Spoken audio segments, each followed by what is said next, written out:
What's up, guys? Tony here. We are out in the garage today. It's a beautiful day. I'm actually going to get out on this Softail Slim today and do some more riding. But before that, I wanted to give you my impressions and my thoughts of this 2018 Softail Slim. I've got about 300 miles on it. Not a lot, but I will say that every time I get on this bike, it impresses the hell out of me. I've been sitting out in the garage looking at this thing hours on end, online, looking at the bike, trying to figure out, which direction I wanted to take this. Little story, when I bought my iron, I knew that I was going to make some changes. I knew that the bike needed more power out of the hole, but aesthetically, the stance and everything of the iron was just what I wanted, but I knew that it needed more power. I knew that the handlebars were going to have to be changed out. I wasn't quite sure to what, but they were just a little low for me. Of course, exhaust and seat, that's Harley tax. Everybody pays that. And I just I knew exactly what I wanted to do to the bike, and I knew what it needed. So when I came home, the modding began. It was changing bars and forward controls and different exhaust and stage ones, conversion kits, everything. It was just off to the races. So when I bought the Softail Slim, I kind of had the same mentality. I was like, I think I want different bars. The seat and exhaust, of course, that's a given. And I thought that I'd want more power, and I thought of all these different things. But the more that I ride it, the more that I realize Harley has done a fantastic job of setting this bike up. In my opinion, except for the seat and the exhaust, it really doesn't need anything. The bike fits me perfectly, and it's extremely comfortable, and it just has gobs of power. So the more that I think about changing stuff, the more I worry about sacrificing comfort for a certain aesthetic appeal. And I just don't want to do that because the bike is extremely comfortable. So let's go to the big change. Kill the Dyna, new Softails, a lot of questions out there. A lot of people are upset. A lot of people are confused why Harley did this. And me included, when I heard the news, I was worried that Harley was going to lose its soul, if you would. When they came out and said dual counterbalance motor, less vibration, oil-cooled heads, less heat. Changing a lot of the things out of the bike, I was concerned that they were going to lose the essence of the Harley, which, when you get on a Harley, you look for the sound. It's going to vibrate. You're going to have engine noise. These are the things that you look for, that at least I did, that told me that I was on a Harley that put a smile on my face, just the feel of what it was, and just to be able to hear it also. So I was worried all this stuff was going to be lost. I was wrong. Harley has taken this and they have refined it, but it's still there. It's still there to the point that where you know exactly what you're on. It just brings a smile to your face. While it's not as pronounced and not as in your face as it used to be, it is all still there. They have kept what makes a Harley in these new Softails. And starting off with the Milwaukee 8, the single cam, big V twin, just the aesthetic appeal, probably one of the best looking engines they have put out in a long time. It is just a gorgeous, gorgeous engine. The more I look at it and the more I really get into it and start looking, it is just a beautiful piece of engineering. I hope it's reliable, and I hope it stands the test of time like all their other engines. I'm not sure why it wouldn't, but aesthetically the thing is just, I think it's beautiful. But on top of that, the damn thing it's powerful. I mean, it has gobs of power. The torque is phenomenal on this thing. And then, they changed the chassis, fewer parts, monoshock. I was concerned about that. And again, just highly impressive the way this bike handles, the way it handles in the corners, the lightness, the way that they've balanced this bike, even though it's almost a 700-pound bike, well, it's a little lighter than that, it feels like a 200-pound bike.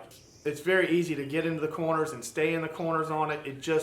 The balance of it is fantastic.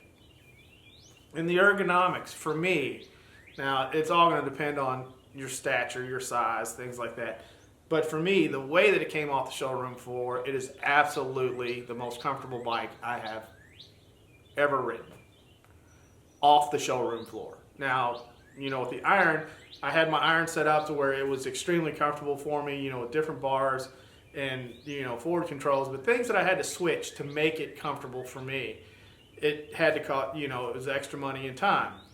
This bike for me, right off the showroom floor, is unbelievably comfortable. The Hollywood bars, while I'm not sold on the aesthetics, they're starting to grow on me, they are extremely comfortable. And with the width that they've put on it and the pullback, you feel in control of the bike. And you have a nice relaxed riding position. Your shoulders aren't tensed up, you have a little bend in your elbow, and you just don't tire out because you're not in a forward position and you're not tense or anything like that. It's a very relaxed riding position, which I really enjoy. But I can say all the stuff that I was worried about of this new platform, I am not worried about that at all anymore. They have done a fantastic job of making basically a brand new Harley Davidson all the way around. Like I said, it has kept the essence of the Harley. And I challenge anybody to go out and ride one of these things and not come back with a smile on their face. And that's the way I feel about them. And I might be wrong and you guys might disagree, but I feel that they've done a really great job with this. And I think in upcoming years, if they stick with this platform, it's just going to get better and better and better. And when we talk about quality, Harley's a premium bike. You pay a premium price for a Harley Davidson. And, the devil's in the details.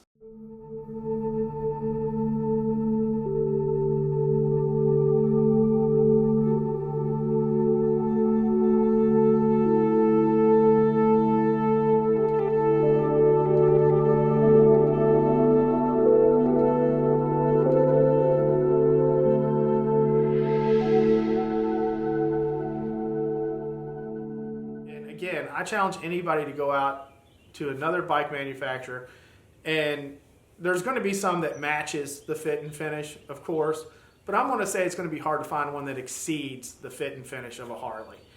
Brand new, manufactured, mass manufactured motorcycle. I'm not talking about custom stuff or anything like that, but, right out of the factory on the showroom floor, Harley really does. They do a great job on fit and finish. When you get on these bikes, everything is solid. It's chunky. It's bulky. It feels like it belongs, and it feels like you're holding on to something.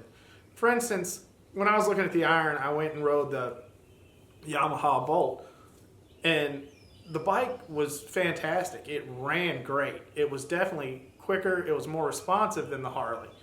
Though when I got down and started looking at it, there was, plastic kind of all over the bike. The clutch and brake lever felt chintzy. They were, they wiggled. They were small. The controls on the handlebars just were mushy. They just didn't feel good. When I got on the Harley, you had these big chunky levers. You had, your buttons on your hand controls were snappy. You could feel it engage. Everything just it just oozed quality. And I mean, you do pay a premium for that. And this bike is no different. I think they've done a fantastic job on fit and finish, just little details. Not a lot of open-ended bolts on it. They're all acorn. So they're sealed up, and everything to me, oozes quality with the fit and finish. I got the Harley shirt. I'm a Harley fanboy today. I'm just extremely impressed with this new Softail Slim. And for you guys that are out there on the fence, that are thinking about it, that are concerned about upgrading to the newer bike because it is new and there's probably some quirks and stuff that need to be worked out, all I can say is I haven't found any yet. I'm not saying they're not there. They might be there, but every time I ride this bike, extremely impressed with it. So I don't know, guys. I have been rambling way too long on this one. I kind of went on a rant, and I apologize, but those are just kind of my initial impressions. So like always, guys, I appreciate you guys tuning in and letting me waste your time. And if you enjoyed the video, please give me a thumbs up. I sure would appreciate it. If you haven't subscribed to the channel yet, please do so. Should be a button right over here that's going to get you all hooked up. And like always, guys, ride safe and be careful out there. Until next time, later.